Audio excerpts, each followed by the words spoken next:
Hear ye. This is Soul with another video, and in a surprise Friday post, we have more stuff to learn about player housing. Ooh, so good. What a way to distract us from all the shenanigans from earlier this week. Please like the video, subscribe for more stuff, and let's get right to it.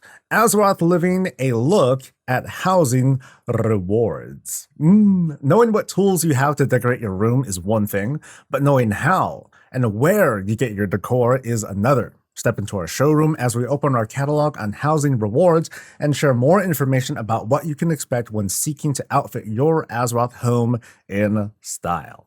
Welcome home, adventurers. At the end of our previous article, we asked a few questions regarding the source of decorations and how professions fit in. Today, we're going to answer those questions, talk through our philosophies for housing rewards, and provide a few more details on the decoration economy.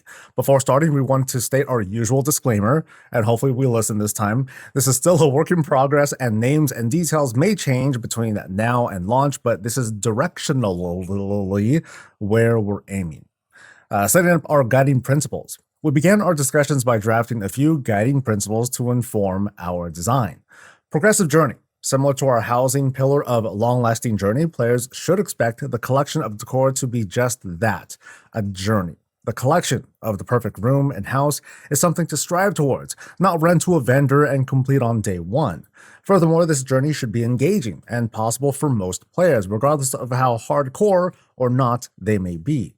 Put another way, getting any single piece of decor should eventually be possible, but getting everything should be incredibly difficult. Oh boy. Core gameplay with variations. Similarly, we want to reward decor through a wide variety of our core gameplay in World of Warcraft. We don't want decor to come from only housing specific activities, although some will, but instead meet you where you are, however you choose to enjoy the game, whether that's solo questing, crafting decor with professions, and using the auction house, running dungeons with your friends, or raiding with your guild. And reverence for the past. Some of you have been playing for 20 years, and we want that time to feel worthwhile. Your past adventures and time spent in Azeroth means your collection will have a leg up, and you won't start from square one when you first purchase a house. So that's great, but what do these mean in practice? It's not about the journey, not the decoration. Okay, the progressive journey principle means the majority of decor types, as in a chair, bed, shelf, and yada yada, are considered commodities and are readily available from vendors, other players via the auction house, spoiler, questing, and so on. If you want a wooden chair, it's very easy and inexpensive to acquire. Next, there's the investment decor, which are generally more niche items in either theming, looks, or appeal, which require more time and or cost investment. Examples could be a sparkling fountain, with particle effects, or magical books that flap about on their own, which sounds pretty cool. Lastly, there are what we think of trophies. These are things that require skillful play, cooperation with other players, and or larger time commitments. Think along the lines of Mythic Plus and raid rewards or long-term achievements. If you're looking to mount Onyxia's head on the wall, you'll have to defeat her and take it, although I did that 11 years ago, something like that. So let's look at this picture really quick. So our Gustian Crate, it's just a thing that drops from Seat of the Triumvirate on Heroic, and we can't see exactly what kind of loot this is, whether this is like a future Mythic Plus sort of thing, or can we do this on, lower difficulties? So it's not really giving that sort of indication here, at least. One of the powerful aspects of decoration is that since it's cosmetic by nature, placing hard-to-acquire things throughout the game gives players reach goals that don't hamper their character development, and they're free to pursue or not, just like mounts and transmog. No, that's a real endgame. What are you talking about? That said, it should be easily possible to kit out your home on day one to strike the vibe you're looking for without too much effort. Your decor journey should start out awesome and continue to be that all along the way. So just to make things clear, like from this shot here, we can get a crate from this dungeon. Now it looks like this one is. It also looks like this is specific to like that particular boss. Maybe it's only the last boss that's going to drop certain things. Maybe all the bosses might drop some stuff. And then that sort of philosophy will follow through to other raids and what have you. And let's keep in mind that there are, well over like what 100 or so dungeons, thousands of it feels like 1,000 bosses or something like that, tons of raid bosses and more. So variety is the spice of life. When we were first drafting this article, there was a line that read, "Where can I get Decor?" Yes, while pithy, it's not far from the truth either when it comes to our second principle of core gameplay with variations. Decor should come from everywhere and everything. We want you to find Decor rewards in all sorts of gameplay and not just a single avenue that you feel forced to interact with over and over.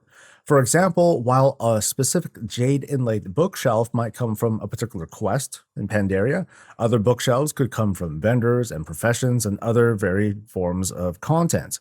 So here we see from the Stormwind Quartermaster, that had that has, it requires a Stormwind rep and you get a rug.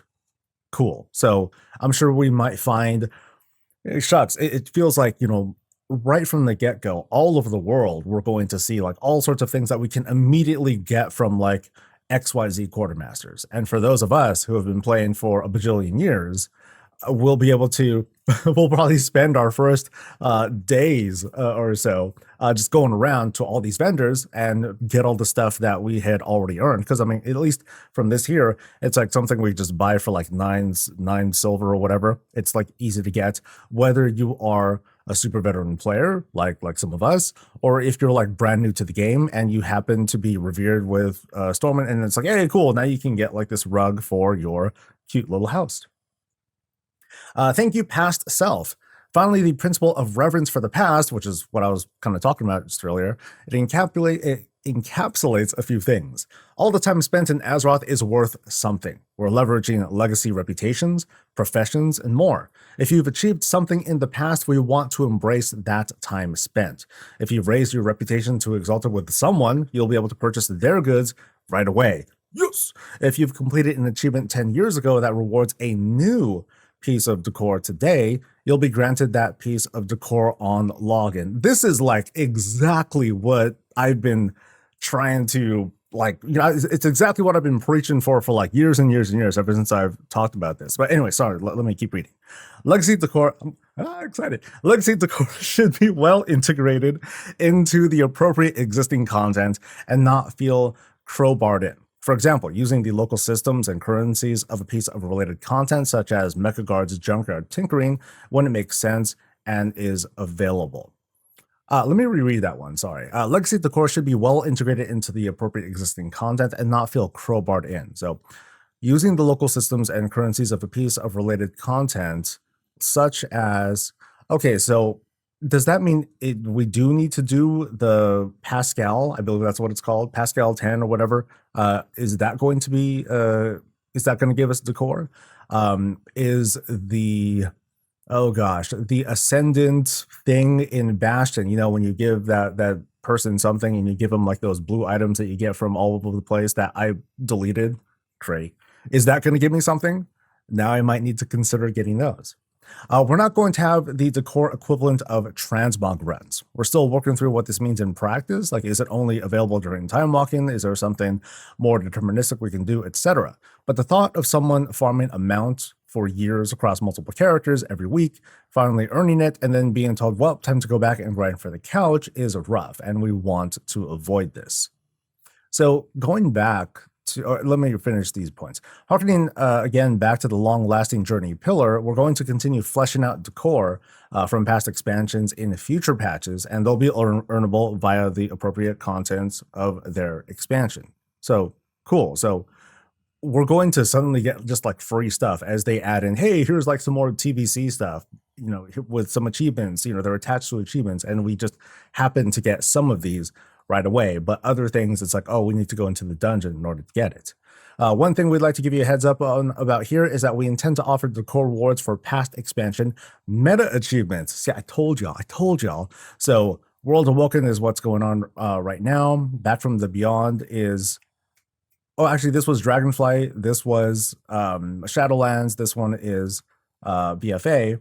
If you think you might be a Decor completionist, it's worth starting these in your downtime. So if there's anything to kind of start working towards now, it would be like old achievements, old reputation, stuff like that, because that may or may not give us something cool.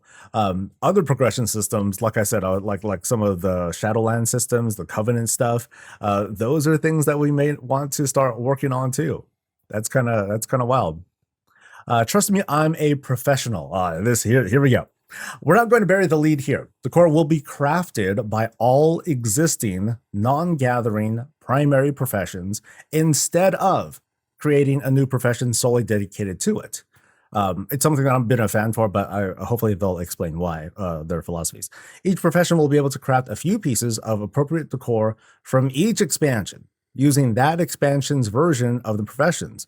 As in, if you want to craft something from Mop, you need the relevant Mista Pandaria profession at the appropriate level, and from the looks of it, you need the appropriate materials, along with ironwood lumber,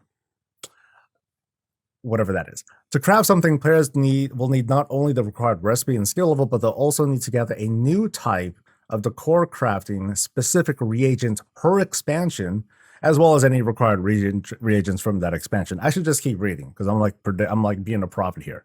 In general, like most profession-made goods, crafted decor can be traded to other players or sold on the auction house.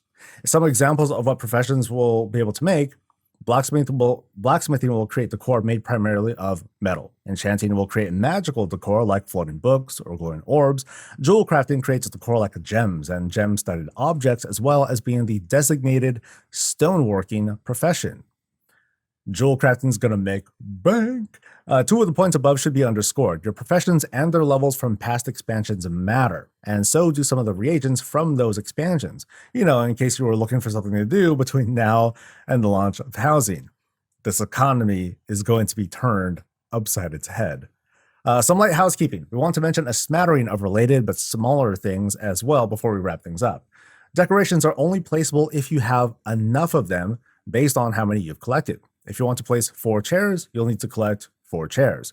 Furthermore, collected decorations are shared across your entire Battle.net account. So anything you collect on any character, on any of your game accounts, is shared across all of them. If you have 4 fountains and place 3 of them on the lawn of your Alliance house, your Horde house will only have 1 available to place. Ooh, that's going to be, that's a decision. For people who want to have like multiple houses, and it puts into question like, okay, how many houses can we have? Now it introduces the thought of how many houses can we maintain, or how many houses will we be able to retain the look of the way we want to, because we're going to run into this idea of scarcity, which isn't so bad, because if it was just like free, then it would feel like, you can complete housing much sooner than you could. And while that feels like a good thing in a lot of cases, I think to myself, like, are there going to be decors that we can only earn 1 of forever? But anyway, sorry. On the flip side, there's this concept of unique decor that you can only place once, no matter how many copies of it you may have. God, I really should just read this thing. Okay. It doesn't make sense, for example, to place 9 copies of Anixia's head on your wall, despite how many times you may have killed her. Now, nothing there, but I am kind of curious for this particular line. If there is only 1 copy of a thing we can place, does that mean we can still at least place it in both the Horde and Alliance house? Or in the future, if there can be multiple houses, can we still keep doing that because it's a unique decor? Because it would kind of suck if we wanted to have, if we did want to have Celebrate in different ways, we'd only be able to place these certain things once. You'll note a mention of housing specific activities earlier. That might be better worded as neighborhood specific activities, ... Thanks for being coy. We are committed to an ongoing release of new decorations, going both backwards into previous expansions and as well as forward with new ones. What do you want to see? Yes. Thanks so much for reading. Plenty more to cover. Please keep sending your feedback about rewards and blah, blah, blah. We'll be at PAX. Okay, I thought they were going to say, oh, we're going to, talk more about housing stuff and all that, but I don't know if they will. Okay, so takeaways here. A lot of the things that I've been predicting or hoping for or whatever are in fact going to happen. Legacy stuff, the things that we've done in the past, they're going to be respected. Achievements that we've done before, those are going to be listened to. At a glance here, though, the thing about stone working, it does sound like jewel crafting is going to be like a pretty heavy hitter um, when it comes to the creation of stuff. I still don't remember if ironwood wood lumber is like an actual thing or not. It doesn't seem like it because, well, one, I just don't remember it. The icon looks very different, um, and yeah, I guess I'm just not sure. So I'm going to be very curious to see what other sorts of unique resources are going to be used. So it looks like they're going to use like basic stuff, but again, like how do you make this stuff, or how do you acquire it? Is it something that gatherers will be able to find as a resource when they're just like getting random stuff? Like are there? I don't know, but so far this is answering not everything, not all the small questions, but this is one of the big things that I've been hoping and waiting for to get answers on. I think they've answered a lot of it, but I'm still kind of reacting. You folks who have been listening, let me know what your questions are, because there may be a chance, hopefully in the near future, where me or someone will be able to like sit down with someone and talk about this sort of stuff. It seems like it's going to be a long ways off because we still got way too many months before housing might soft launch or something like that towards the end of the year. But yeah, let me know like what's missing, what questions do we still have? Let me know in a comment below, like and subscribe, and I'll see you guys for the weekly tomorrow. Stay safe, stay healthy, and stay breezy.